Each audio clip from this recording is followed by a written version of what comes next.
What's up, guys? In this video I'm going to be going through why do collectors collect things and why do I collect things. So I'm going to start with this article, and it's going to be for artists and whoever want to understand the collector mindset.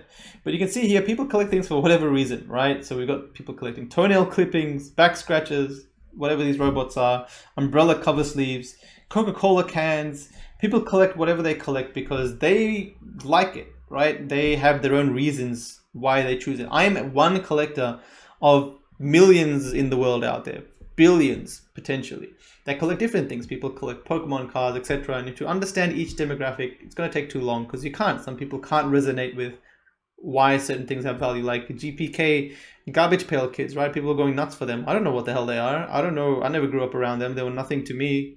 I found out about them only because of that pre-sale that Wax had. And also Pokemon cards. I love them like crazy. Like they are my whole world when I was a kid.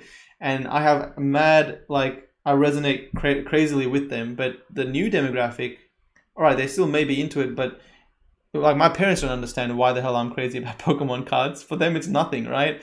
So the collector mindset's very unique to this specific industry. And I know a lot of artists have asked the question, like, why do collectors collect certain artists that have a similar style art, or in some cases, some of the artists that don't pick up enough traction, they have really good art, and they're like, well, why are these collectors not collecting my art when I've been in the industry for a while? And I'll get to that. But basically, like, again, like Pokemon card here, we can see selling for $2,500 Aussie. It's listed at, I don't think it'll sell, but they've picked up quite a lot in value, 5 to 10x. Some cards, some booster packs, they've just gone crazy. Like Logan Paul or some of the influencers or the popular people on YouTube have started talking about them, and people are just rushing to grab them. And so they've picked up in value. I have some Pokemon cards. I also collect artists' art. So like Mercipin, I like her art. I think she's young. She's going to do really well. She's going to continue to grow in her career. They come with physical pieces as well. And I reached out and like showed her about, she was already knowing about Super Rare, but like these young artists like Ferocious and Merspin and a couple of others in the space, I think they're going to do really well, pioneering their career and understanding the tech along with their art and seeing how they come together, etc. But you can see here these pieces, I like them. They resonate pretty well of like that demographic. And if you look at the art itself on Twitter, if you explore, like, you can see that an artist like Merspin or anyone else does a lot in pushing our art forward. Not only does they have a lot of engagement, continues to do a really good art. A lot of people follow her art.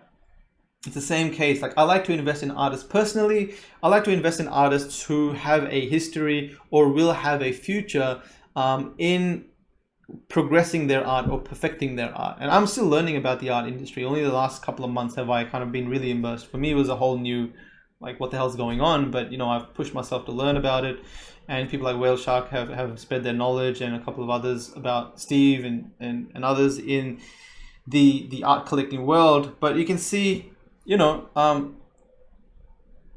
as a collector, I'm interested in big social followings, because that shows to me they already have an established group of people that follow their work. They're already leveraging that to push out their work, and suddenly when they make art and they push it out there, there's huge awareness channels for them already just paying attention.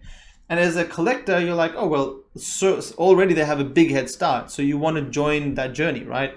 You want to buy early pieces so that as the artist in the next 5-10 years becomes really big, you own some of the early pieces in the digital format, then suddenly you've invested in that artist, and you're kind of on the journey of that artist. If that artist sells like $1 million paintings, and your NFTs are going to be worth pretty decent coin because they were early, they represent certain paintings, etc. So I want to invest or buy art from artists who make art that I like, and to have a very promising career because they're just so into this stuff and they do it as a full-time hobby or a profession. And you can tell that because the young ones, even if they're young, like they've got like 10, 15, 20,000 followers because they've just been so into art. You can see them retweet art, follow art, like that's just their world, right? So you know, a lot of new artists, they come in and they like try, and then you know they get a bit disheartened because they can't sell much, and then suddenly they disappear because you know it's not working out for them. But you know, some of these artists have tried a lot and spent since 2009. Murat Pak has been growing his social profile, and this has been 11 years in the making. You know, he makes art, simplistic art here, and to be honest, a lot of people don't get his art. I'm not a follower or a investor in his art or a buyer of these pieces. I don't understand it, but some people do. And so this recent piece sold for 44 Ethereum, right? And you know, like some people look at that and be like, "Oh, that's pretty easy to make." Yeah, but you're not Pack. And these pieces are going because collectors of Pack want that. So is your collector demographic, who are they, how are they, what do they want, what do they want to invest in, etc. Because just because you can make something similar or something better, you also, I think as an artist, you have to focus on increasing your awareness channels. You have to be not just marketing, but you have to push your content out there. You have to show people, you have to network with people, do collabs, be a personality, you know, have a character that's likable. You're investing in the package. Like as a collector, you're kind of putting money, you're buying these pieces because you want this artist to have a strong future. And so someone that already has 140,000 followers, it's very easy to be like, oh, well, you know, like I've been following this artist for a couple of months, few months. It's gone from 110 to 140,000 followers. So as an artist, as a collector, you're like, well, 2 to 3 years, 4 years from now, maybe you'll have millions following, and the NFT blockchain tech will be nuts. Everyone will understand it and be using it. So it's just going to be crazy. And so you're going to invest in that at an early stage. So it's a similar kind of mindset where, you know, you're looking for these artists. As collectors, we look for artists that do a lot more than just like put an art piece out there and disappear, or, you know, have a lot to offer. You can just tell by a lot of what they do. There's things going on. Jose Delbo is another artist who I have collected art pieces in the past of, and you know, I keep in touch with his grandson. I'm pretty immersed in Jose Delbo's work. I've got some of his pieces that are quite rare. I've got one of ones, so there's like only 4 Jose Delbo one of ones. Let me show you which one I have. There's like Whale Shark owns one, Arctic owns another. Actually, I think Whale Shark owns 2. So there's 4 pieces that are edition 1s. Not the colorful ones, these ones on the left. So these 2, these 4, and he's kind of made a series on fighting coronavirus. So this one, yeah, 1 of 1, bought by Arctic. I think he bought it for 25 Ethereum. I bought a couple of others. So for me, it's like the collector demographic. Who are they? I know Arctic, he's been pretty into Axie Infinity, one of the strong player there. He's been into the NFT scene for a while. Whale Shark, I know him as well as a collector.